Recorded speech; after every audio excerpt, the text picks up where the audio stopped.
Quando a gente pensa na formação de professores, a gente pensa, mas não pensa na natureza dessa atividade que a gente tem, não é? Eu, como professora, e estou lembrando lá da Tânia ensinando francês, por exemplo, sem falar francês. Já dei aula de francês, sem falar francês. E os alunos passavam na prova. Podem achar que eu estou louca, mentindo, alfabeta, não é, isso é verdadeiro. Ensinar é uma coisa maluca. E eu fui aprendendo ao longo dessa vida, hoje eu não dou mais aula de francês, dou aula de didática, fui aprendendo ao longo dessa longa vida que a natureza da profissão docente tem muito a ver com uma profundidade que sequer a gente tem tocado nas discussões que fazemos contemporaneamente sobre ela. Sequer temos tocado. Do ponto de vista das políticas, nós sabemos, das políticas públicas, nós sabemos a dificuldade que é mexer nas coisas, né? Um país com a história que nós temos, com a história educacional que nós temos, com a história de formação profissional que nós temos, no magistério, etc. Não é fácil a gente tentar organizar outros caminhos para isso. Então não vai aqui uma crítica no sentido de desprestigiamento daquilo que vem acontecendo, não é? Mas eu gostaria de pontuar o quanto nós ainda permanecemos olhando a profissão docente como uma profissão que tem eminentemente um caráter de reprodutora de práticas. Com tudo que a gente fala sobre o ensino, sobre a educação, sobre o papel do professor, quando nós nos organizamos para pensar o ensino e a formação de professores, basicamente nós ainda mantemos o entendimento de que, pegando esse professor aqui que está começando, ou pegando esse professor que já dá aula e trabalhando com ele algumas coisas aqui para ele entender como é que se faz, ele fará. Ele fará. E isso explica, por exemplo, ações que nós temos visto, não é, ao longo desses anos, que reduzem o tempo de formação de professores ao ponto de nós termos possibilidade hoje de em 2 anos estarmos formados. Isso é uma questão. Uma outra questão que é de alta complexidade também é o fato de que, para as séries iniciais, em torno de 50% dos nossos alunos são alunos de curso de formação à distância. E eles vão ser professores, sim, das nossas crianças. Não é? Crianças que também acho que um pouco nós conhecemos aqui, né? Não são crianças como eu era no meu tempo. São crianças, mesmo nas camadas mais pobres da população, que convivem com um universo bastante rico, bastante complexo, ainda que os resultados dessa convivência possam ser até, por vezes, desastrosos. Bem, o fato é que quando tomamos um pouquinho de atenção com esta questão, eu penso que nós podemos olhar para o PIBID com uma perspectiva, talvez, não é, um pouco diferenciada daquela perspectiva que vem acontecendo até nos estágios, não é? Tem universidades onde os professores dizem claramente, meus alunos fazem estágio, eu não faço. Basta pegar o exemplo de São Paulo, como é que um professor de estágio circula pela cidade. Aqui já não está difícil. Tem professores que pegam o seu carro, pegam um táxi e vão assistir uma aula aqui, uma aula lá, uma aula cá, uma aula lá, faz assim, não é? Mas o fato é que esses estágios, né, que foram acontecendo e que têm acontecido aí ao longo de algum tempo, imprimiram na nossa cabeça um jeito de olhar o contato com a escola que não precisa ser necessariamente o jeito pelo qual nós podemos olhar a escola a partir desse novo programa. Então, eu penso que é um momento interessante, politicamente situado, não é? Para que possamos olhar essas relações da escola com a universidade, da universidade com a escola, primeiro pensando o que é que entendemos que é ser professor. Hoje de manhã, uma boa parte do debate, a professora Maria Isabel Cunha esteve na mesa e falou de um jeito muito simples, não é? Que para ensinar, quem sabe pode ensinar. Ora, isso parece uma banalidade. É tão simples, não é? Não é simples. Quem sabe ensina. Sei não. Você acha que não? Não. Por que não? Às vezes conhecimento precisa ser vivido. Você não conta para o sujeito que quer nadar sem não pular na água. Portanto, ensinar implica uma relação diferente da, aspas, transmissão de conhecimento.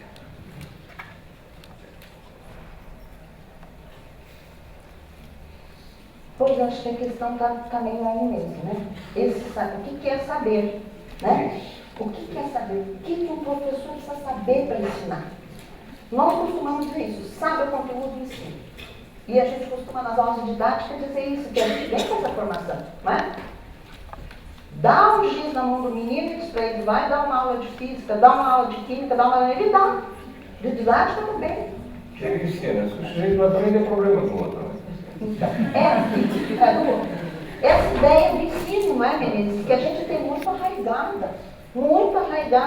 Quer dizer, com toda a discussão que se faz, via psicologia, didáticas específicas, epistemologia, nós permanecemos talvez muito conectados ainda nessa ideia, né, do ensinar. Quem sabe aquilo que se disse a ele. E, na verdade, sim, é essa relação, né, do conhecimento que a gente produz a partir de uma estimulação de questões problemáticas da realidade, da nossa inserção no mundo, é que a gente pode ir aprendendo e, portanto, pode ir criando condições, talvez, para ensinar. Né? Você podia reproduzir a sua segunda pergunta e não o fez ainda.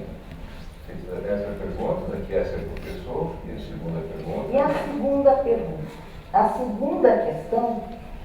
me parece que é uma questão, claro, está ligada, isso tem a ver com a forma, são consequências, talvez, da forma como nós pensamos a docência, não é? A docência pensada nessa perspectiva mais de transmissão, etc., e que nos leva exatamente ao segundo problema, e que está hoje posto do ponto de vista, para mim, das políticas, que enxergam a formação do professor ainda de uma forma muito restrita, muito restritiva, muito mecanicista, muito voltada à reprodução.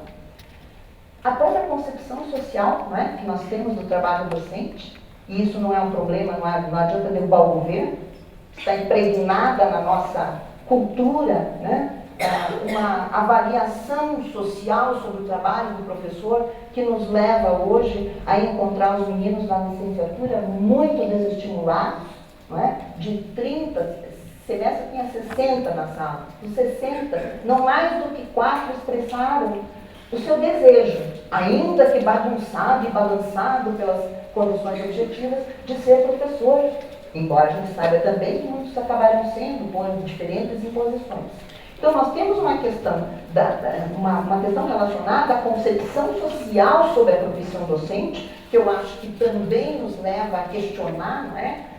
As possibilidades que esse programa tem de ir transformando e modificando lentamente a forma como entendemos essa profissão, e que se revela também e fundamentalmente numa questão que quando a gente toca as pessoas dizem, mas é a choradeira de sempre. Não, não é a choradeira de sempre. É a constatação das condições precárias pelas quais nós atuamos dentro das escolas de ensino, de educação básica.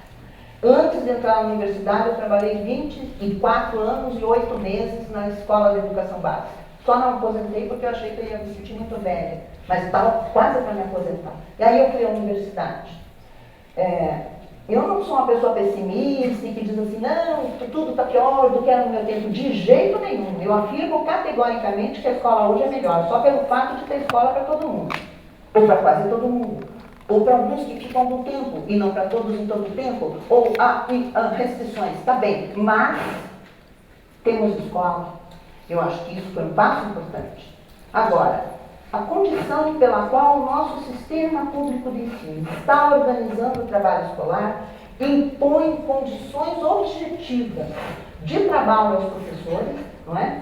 Que dificultam também um avanço até na própria compreensão social do que seja a profissão do professor. Então, quando eu falo condições objetivas, eu falo do número de horas, do fato dos professores estarem se formando numa coisa e ensinando outra das mais diversas, eu falo do salário que não é um salário competitivo, se quisermos falar em termos de mercado, ou não é estimulador, e das condições objetivas pelas quais, ou com as quais os professores se defrontam dentro das escolas, de tal forma que, por exemplo, a pesquisa acaba relegada ao último plano, não porque o professor não quer, mas porque as condições o afastam, não é? Da investigação, que eu considero um elemento fundamental para que eu possa saber nesse sentido que você colocou, meninas.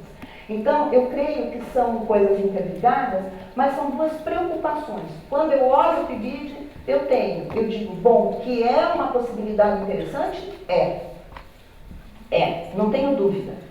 Mas eu tenho medo que a nossa ingenuidade, medo não, que nem a Regina Duarte lá na década de eu tenho medo, não, tenho receio.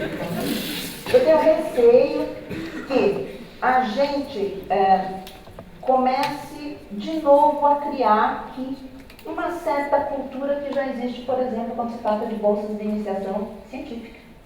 Não é? Tem algumas, são esses professores, eles têm, e a pesquisa fica restrita a esses bolsistas. Tá bem, iniciação à docência precisa ser feita apenas por alguns, ou como princípio, dentro disso que você disse, se não cai na piscina, dificilmente vai aprender a nadar, não é?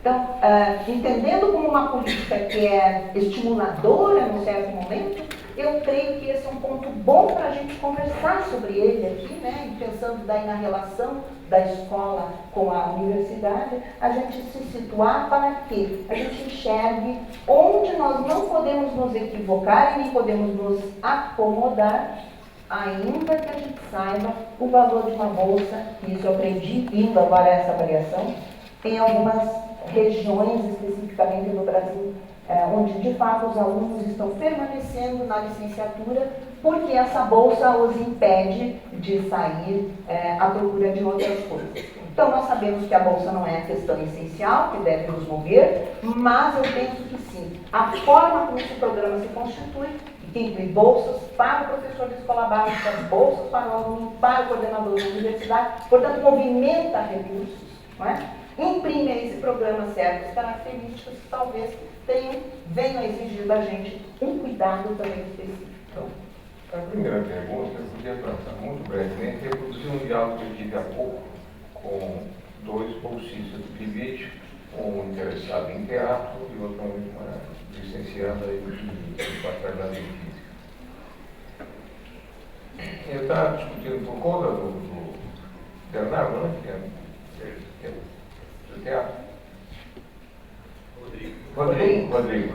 Por conta da conversa com o Rodrigo, que é de teatro, eu estava falando da dimensão teatral da atividade docente. O que é uma sala de aula, né? E eu discuti com ele contei uma metáfora que descreve um pouco a minha evolução como professor. Como eu sou muito falante, tagarela e tudo, é muito fácil eu assumir a função, a posição do protagonista. E eu dava aulas, tinha até muita popularidade, os alunos disputavam minhas aulas e tal. E eu, digamos, dominava a cena, por assim dizer, como protagonista. E eu fui me dando conta, não só da insuficiência, mas da impropriedade dessa atitude. Quem tinha que ser protagonista, quem tinha que jogar o jogo, eram os meus alunos. Eu devia ter uma posição mais de bastidores, e não de proscênio. E mudei de posição e passei a atuar nas minhas aulas, nos cursos que eu tenho conduzido, como diretor de cena. Eu orientava, de certa maneira, o trabalho e quem, de fato, desempenhava os meus alunos. Isso foi, na minha compreensão, um importante progresso. Você não faz isso de um mês para o outro, você tem essa autocrítica. Fazer autocrítica é difícil, custa muito.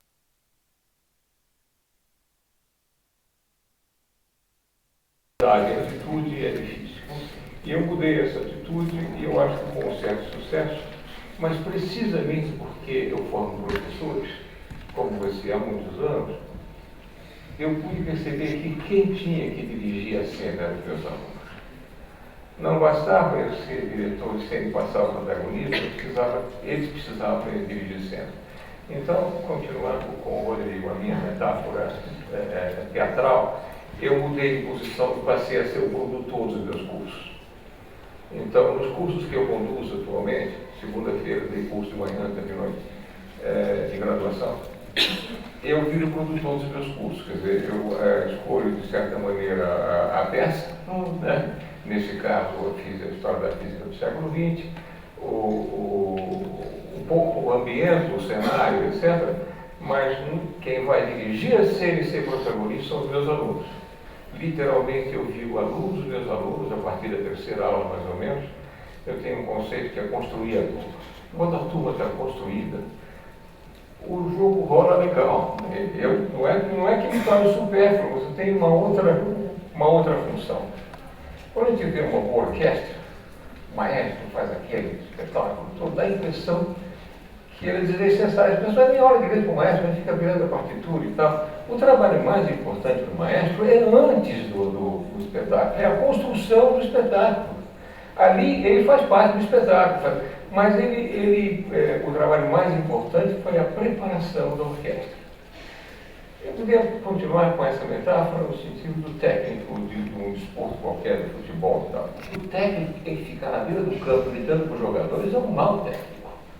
Um bom técnico faz o trabalho de uma tal maneira que ele pode fazer uma observação ao outro, não tem que ficar se esgoelando na beira do campo.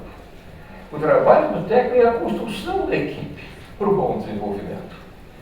Então, a função do professor precisa passar por essa modificação por várias razões.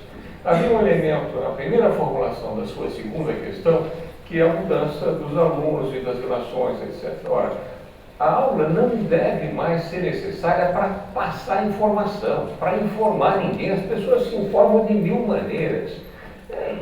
De tablets, internet e que tais, certo? Qualquer celular de bolso te associa hoje a um museu em qualquer lugar do mundo. Então, a aula tem que ser um momento de troca, de participação, de diálogo. Se eu tenho 40 alunos, crie condições, grupos de trabalho em que os 40 participem. Eu tenho 40 alunos.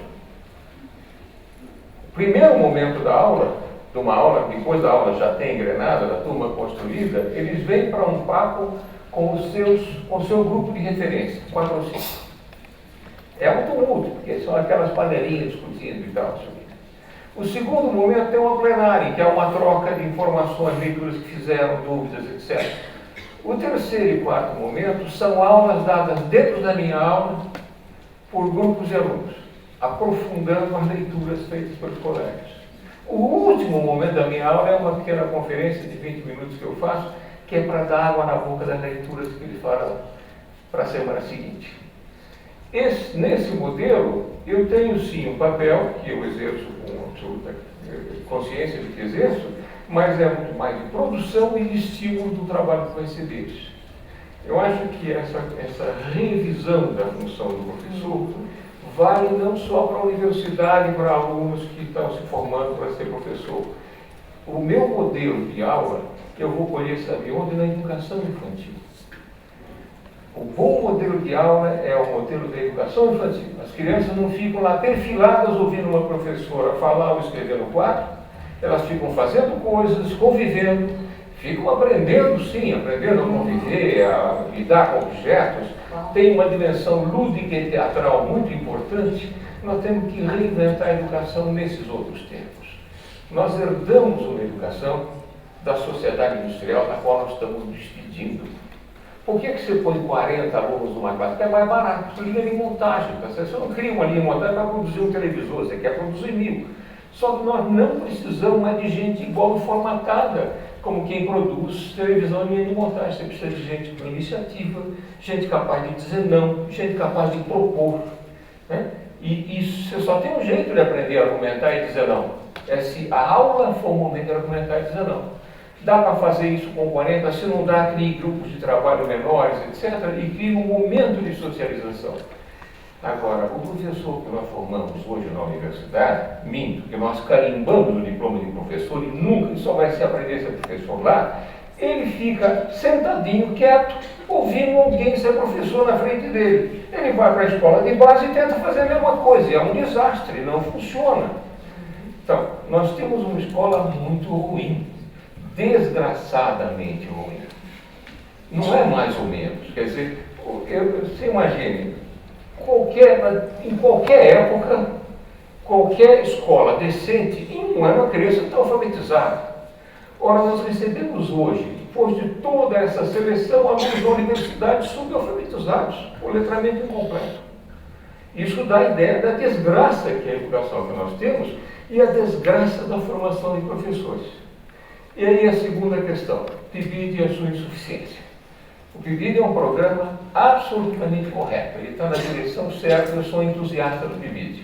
Por quê? Porque ele põe em contato o centro formador e a escola, minimamente. Agora, põe em contato ainda de maneira muito insuficiente na forma de bolsas.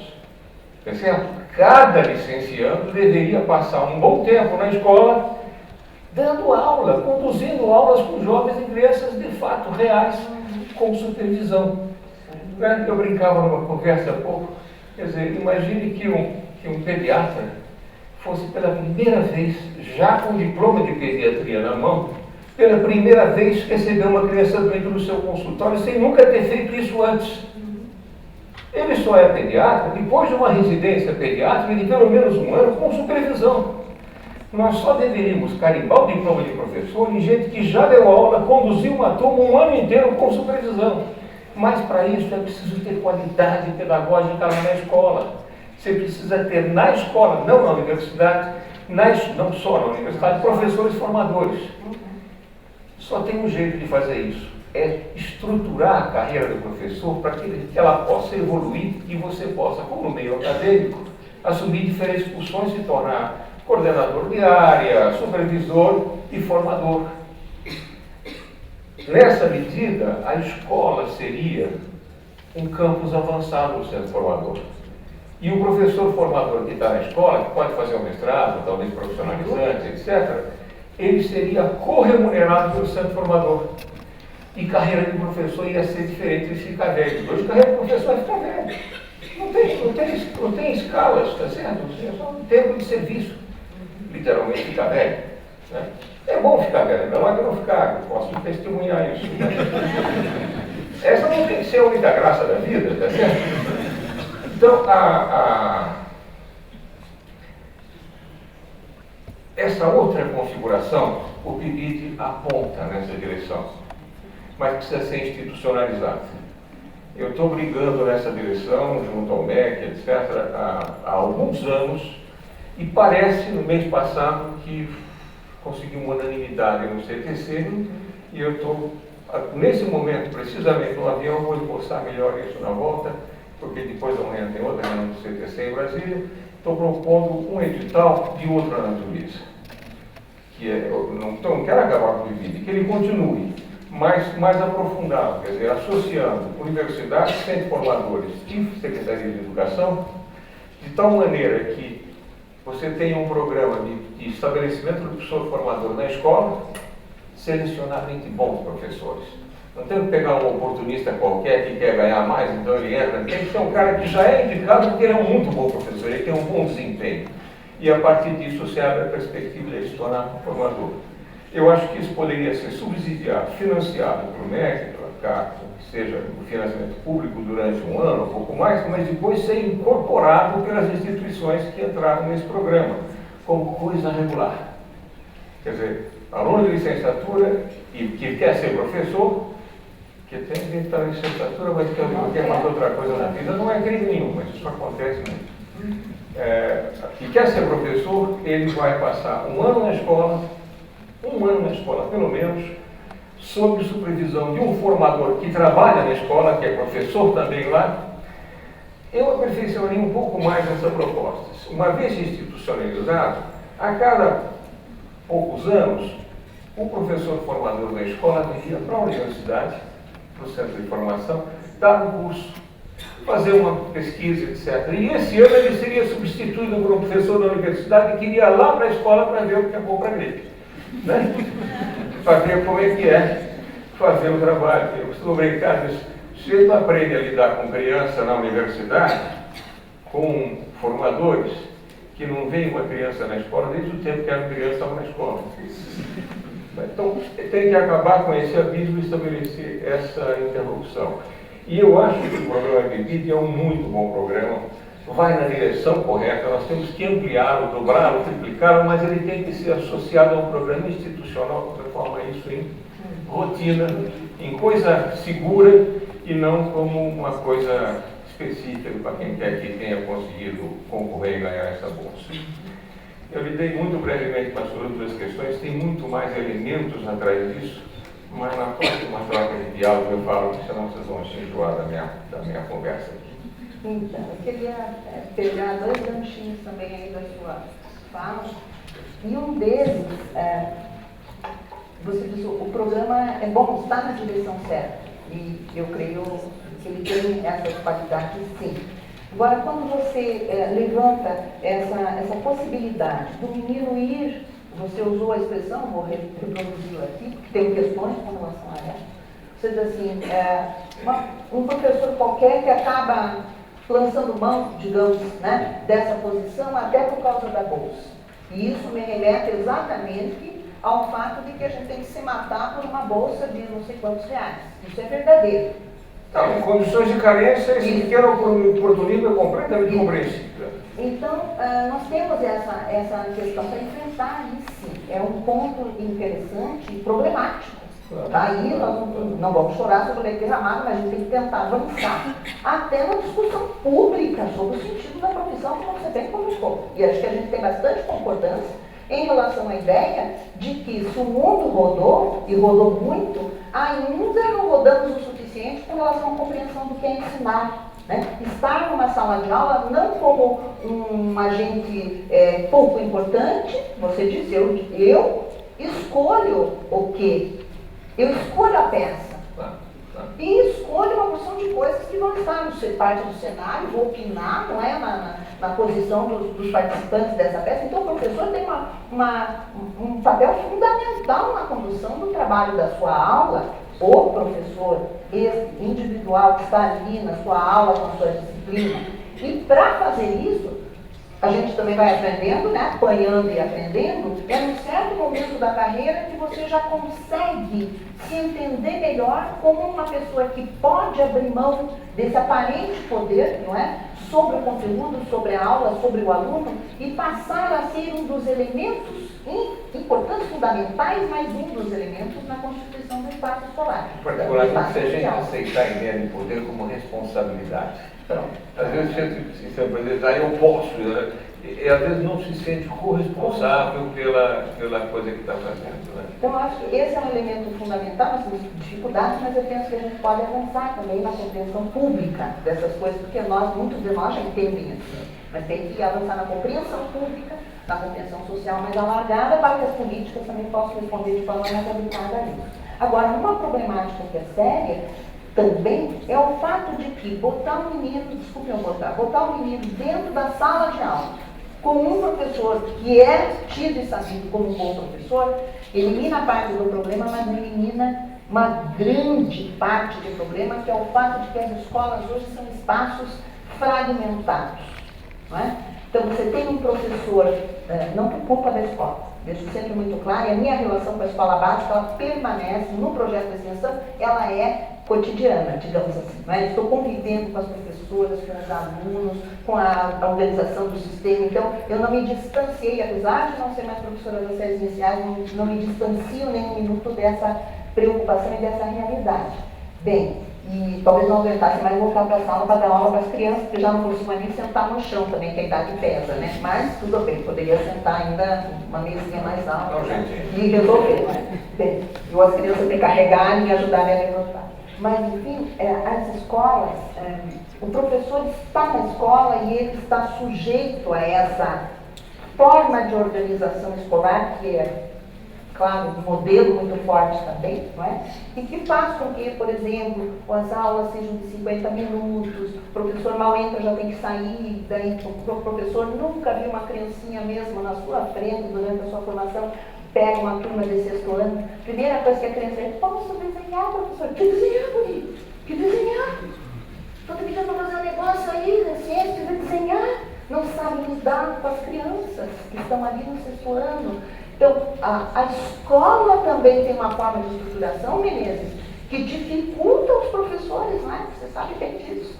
Que estão chegando até com novas ideias, que querem fazer teatro. Isso vai mudar, você não se iluda. Nós estamos num momento de transição, vamos ser atropelados se a gente tentar manter a escola do jeito que ela era, com o jeito perfilado que Já é. acredita que vão conseguir nos Olha, atropelar? ontem eu passei umas 4, 5 horas conversando com meu filho mais novo, que é arte educador, músico e é professor de arte, então parceiro do Guilherme, né? Está fazendo doutoramento em arte e educação, mas trabalha de manhã, à noite, dando aula mesmo, na escola de baixo, tanto o ensino médio quanto o ensino fundamental. Ele não consegue nem conceber mais a relação com os seus alunos sem usar as redes sociais.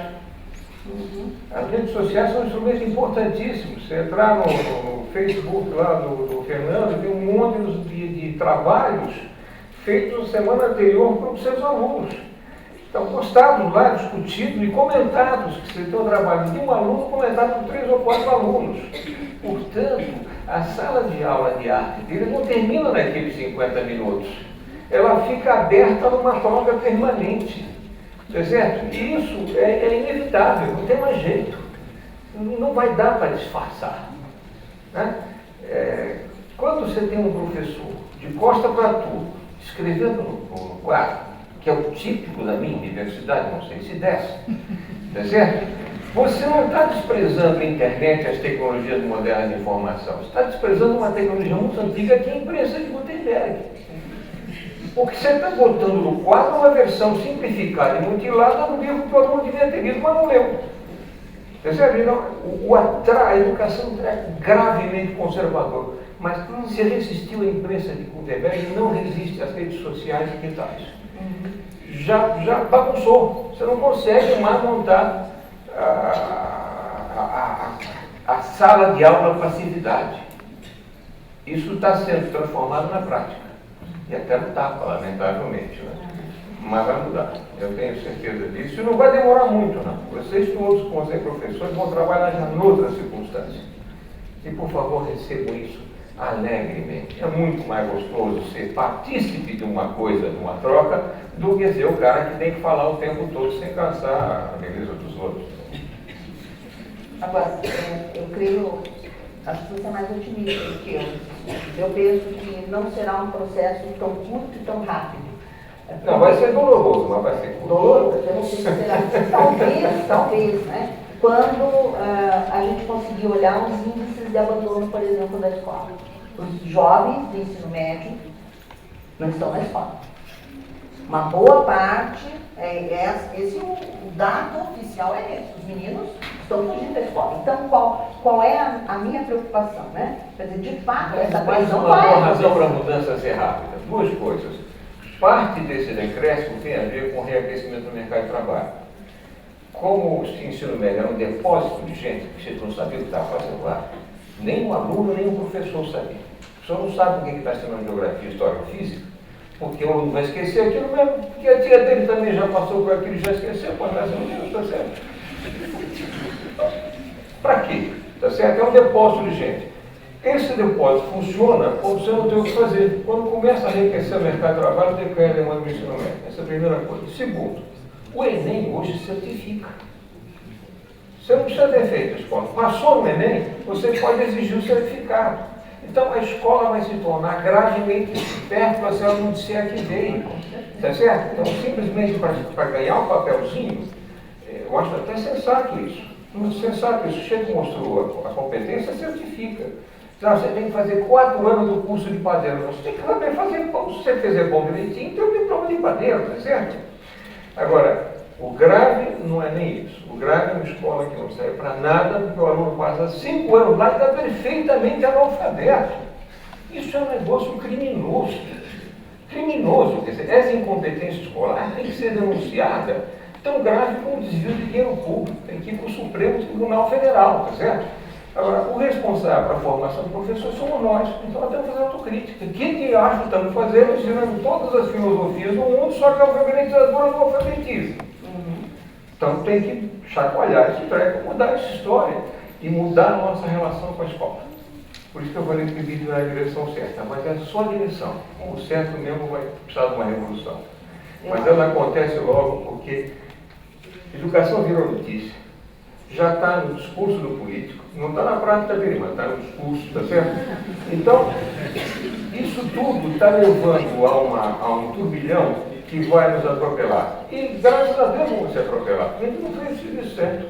Não, eu acho que está perfeito o seu raciocínio em direção a essa necessidade de a gente virar de ponta cabeça. Eu acho que a universidade tem que ter um compromisso com isso. É muito difícil, não é? Até porque também nós sabemos que há uma diversidade de formas pelas quais se organizam os cursos de formação dos professores, não é? E se mantém ainda aquela coisa, é no setor de educação, é no departamento de educação, é no curso de origem, aquela briga velha, rançosa, ela ainda permanece. Você quer ver uma coisa mais feita? O curso de formação de professor é de física, da minha especialidade, e na Universidade de São Paulo, que dizem que é uma boa universidade. Não existe um projeto pedagógico para formar um professor. Existe uma fratura de disciplinas, é uma quebra da série isso, cada um dono da sua disciplina, e não há um momento da discussão do projeto pedagógico para formar professores. Você pode dizer que é educação com tempero de física, ou física com tempero de educação, mas o cozinheiro que senta e que vai... Não existe. Agora, como é que você vai discutir o projeto pedagógico da escola, como você falou, a escola é fracionada, as pessoas usam uma expressão qualquer. Fragmentada. Olha, para não ser fragmentada, ela tem que ter um projeto educativo, um projeto político-pedagógico, o nome que se dê, do qual o professor de disciplina, ele passa por dentro da escola. É um taxista que dá aquela horinha lá e cobra aquele merreca lá que ele ganha para somar uns poucos R$1.000 com que sobrevive. Então, além dele não ter carreira, ele não tem espaço de trabalho, ele não é da escola, não há pertencimento. Ora, ele aprendeu isso também na universidade, porque ele é formado professor, um pedaço na faculdade de educação, um pedaço no estudo de física, tá certo? Quando não tem uma psicologia também no meio e tal, mas não há um projeto educativo. Quer dizer, o PIBID começa a desequilibrar porque tem essa coisa complicada que a escola começa a entrar no pedaço. A escola é olhada pela universidade com enorme desconfiança. Não como um espaço de trabalho. Eu não passo uma semana sem visitar pelo menos uma escola pública. As escolas mais próximas, não necessariamente São Paulo, mas Osasco, ali por perto, eu conheço uma dezena delas e acompanho a evolução dessas escolas. Acompanho, ensinar a professora a preparar questões para a prova e tal. É o meu laboratório. Vai ver na minha universidade que tem 6.000 docentes, quem visita a escola com alguma frequência. A escola não é reconhecida como espaço de trabalho. Há um abismo real entre o centro formador e a escola. Então, tem que mudar e virar esse jogo. Por isso que hoje de manhã, na mesma extensão, foi muito interessante o debate, porque a extensão entendida, né, de uma forma um pouco mais complexa, tem nos obrigado, no bom sentido, a estabelecer esse tipo de diálogo há muito tempo, e independentemente, né, do fato de eu ter um aluno que vai fazer estágio ou não. Trabalhando na educação, trabalhando com formação de professores, a escola ela se posiciona como uma parceira de diálogo em qualquer sentido. Não é? Então, penso que se o PIBID nos abrir esse espaço para retomar, não é? Ou para, não digo recuperar, não, retomar algumas discussões que nós já fizemos em outros tempos, dentro da universidade, na própria escola, quanto à relação, né, entre esses âmbitos, e entendemos todos nós como escolas públicas, em particular, estou falando aqui no caso da universidade pública, do sistema público de ensino, né? Se nós conseguirmos nos entender como pessoas que estão atuando no mesmo campo formativo, né, no mesmo campo de prática social, talvez isto, de fato possa trazer alguma luz a essas formas pelas quais nós temos tentado formar esses alunos, inclusive indispondo os alunos contra determinadas. Eu indisponho os meus alunos contra a física e a física indispõe os meus alunos contra o ensino. Ora, isso é absolutamente uma coisa maluca, não é? Sabe que não é difícil indispor contra a física. Bom, eu já não posso Uma maneira de perder a namorada, vocês estão me cuidando, olha, sou professor de física e deve ser chato. Olha só, olha o absurdo que se pratica. Né? Às vezes o aluno passa meses aprendendo uma tolice chamada cinemática do ponto material. Uma tolice não serve para nada, uma roupagem medieval. Mas começa o curso desse jeito, os mecânicos começam desse jeito, cinemática. Primeira aula, né? Cinemática do ponto material, né? Movimento retilíneo uniforme, né? Para o moleque, material de construção, material escolar, né? Material com objetivo de ponto nem pensar. Né? Uniforme, calça do marinho e camisa branca. O professor de física é capaz de falar em jargão, só fala em jargão, né? Eu até repito essa história, o Nilson escutou isso semana retrasada, já né? Mas é assim, quer dizer, o professor não é capaz de falar um objeto parado. Tem que dizer um corpo em estado de inércia. Ele pensa logo no Instituto Médico Legal, né? O cadáver. Primeira coisa, depois, esse professor não dialoga sobre o mundo dado, porque ele também não aprendeu isso. Aqui tem estudantes de física, tá certo? Ora, pergunta por que um diodo pode emitir luz e em que circunstância? Sei lá. Porque para saber isso, precisa ter feito pós-graduação em física da matéria condensada, com especialidade em sólidos e semicondutores. Certo? Acontece que, diante do garoto, tem uma televisão LED. Televisão de LED, que é a mais comum hoje, é LED, ou LCD, Liquid Crystal Display, ou plasma. E o professor de física, nem o professor do professor de física faz a menor ideia do que seja um Light Emitting Diode, que dá a sigla do LED. Ora, as tecnologias de uso mais triviais precisariam ser traduzidas de alguma maneira, mas para começo de conversa apreendidas. Mas nós carregamos uma trágica propedêutica que impacta o sujeito meses com uma tola de uma cinemática, mas quando não de uma eletrostática, que é outra mentira, né? Eletrostática é mentira, viu? Existe um teorema na própria eletrostática que é impossível você deixar cara parado em um certo conjunto de carga só com forças elétricas. Isso é impossível. Essa impossibilidade toma, às vezes, um mês do curso de física. Então, é um negócio tão abstrato, cheio de formulinhas igualmente inúteis, tá certo? E falsas. Então, o atraso é mais grave.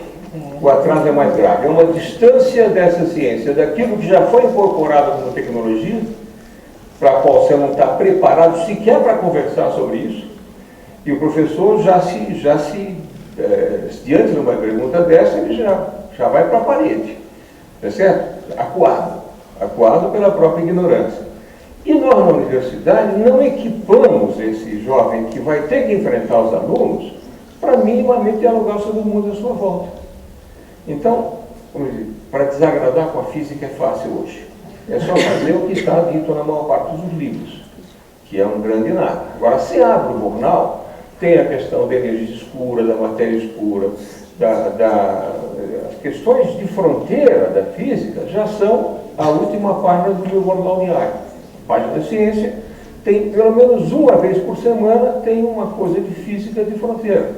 Ora, jornais com 1 milhão de exemplares, gente, é para ser lido e compreendido pelo cidadão em geral, que não é capaz de... Agora, perdão, isso não é prerrogativa da física.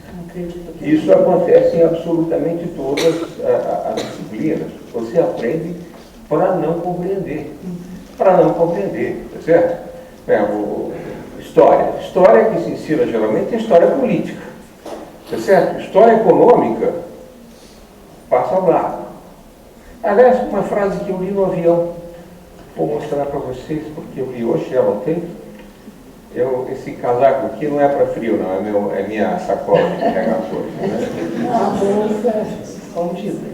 Olha que coisa interessante essa frase. A história econômica encontra-se, como o próprio nome indica, na encruzilhada de dois grandes domínios do conhecimento, a história e a economia. Esta é, assim, filha de pais separados durante muito tempo, né? A história e a economia. Por que eu estou chamando a atenção para isso? Porque há elementos importantíssimos da economia que nos permitiriam compreender a história, como nos permitiriam compreender a física. Só que não são trabalhados desse jeito. Pegar uma coisa que todo mundo aqui aprendeu um dia. A abertura dos portos das Nações Amigas. Certo? Quem eram as Nações Amigas? No plural não tinha, era a Inglaterra. Muito amiga, aliás. Ora, os portos estavam fechados na Inglaterra? Não, não deu para te abrir.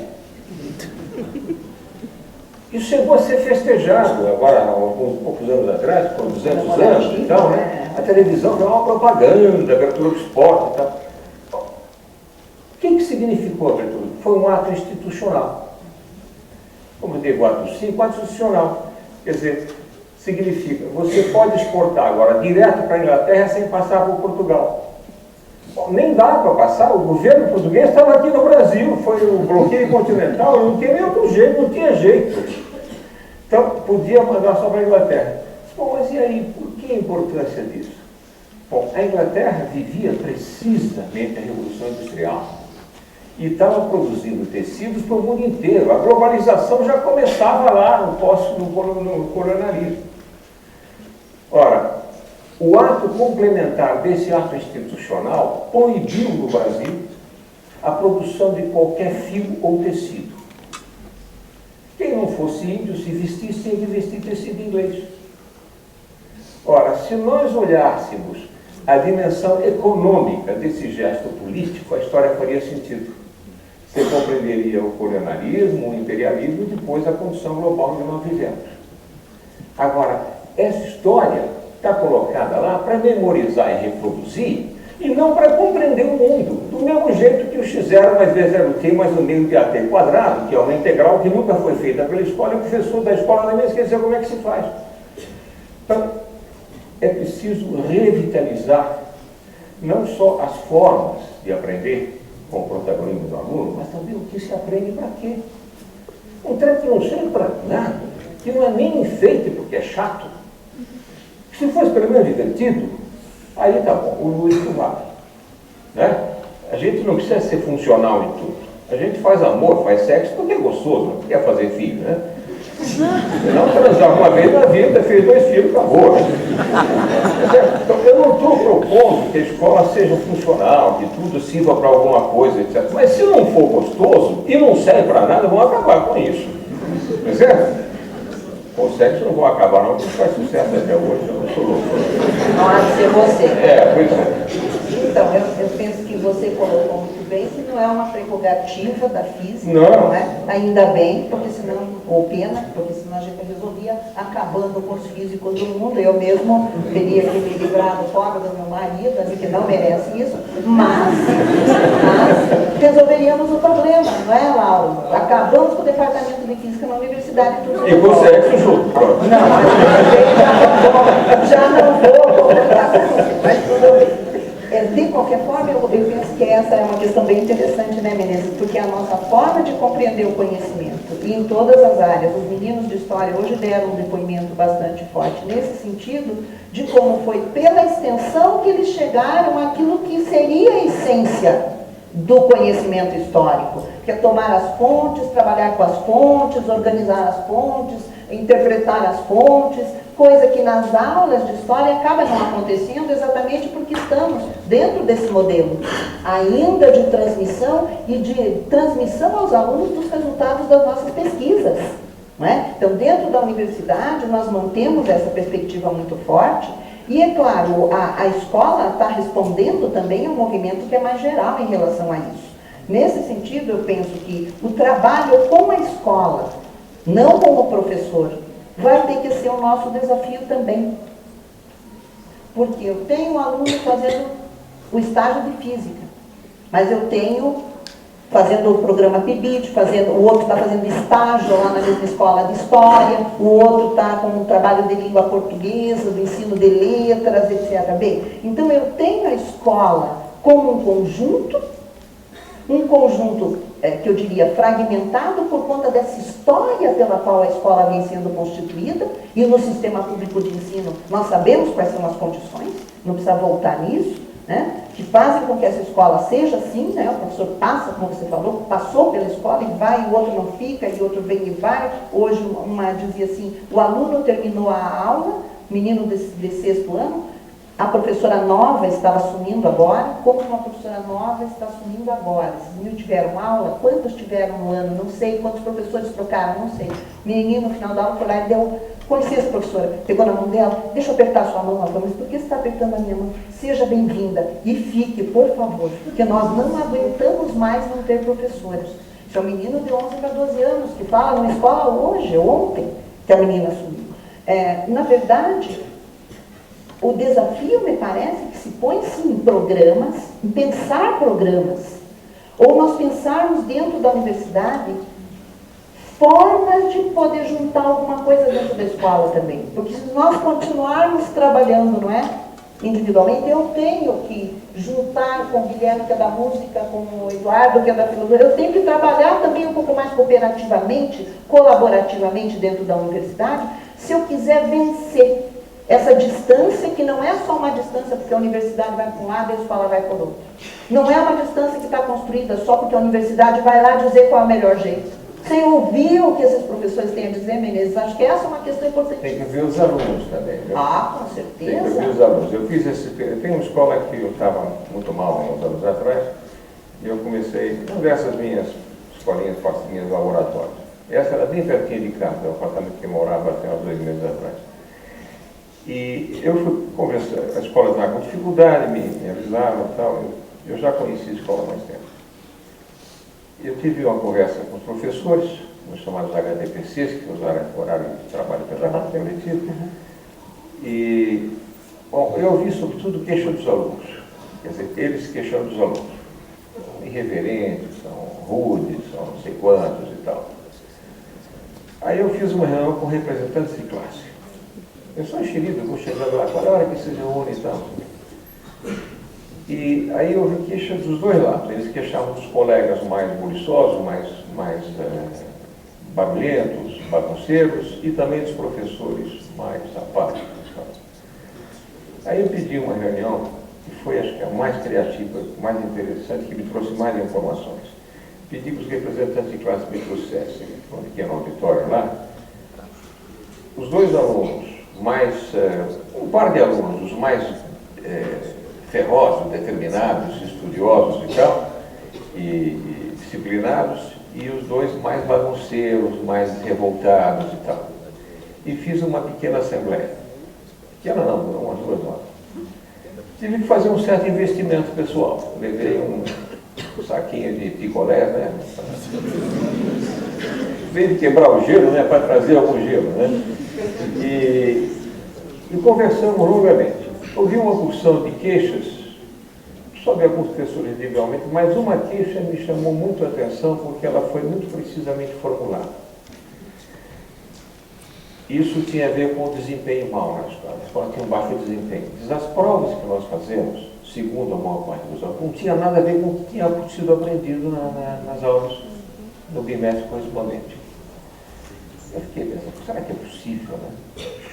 Aí pedi à direção da escola, de coordenadores, que me cedessem exemplares das provas. Os alunos tinham absoluta razão. Os professores não sabiam formular questões. Era assustador. Tinha um professor que tinha uma questão de múltipla escolha, com 7 alternativas. E era assim, uma alternativa estava correta e tinha a ver com a formulação raiz. As outras 6 estavam incorretas, mas não tinham nada a ver. Então, eram provas ridiculamente mal preparadas.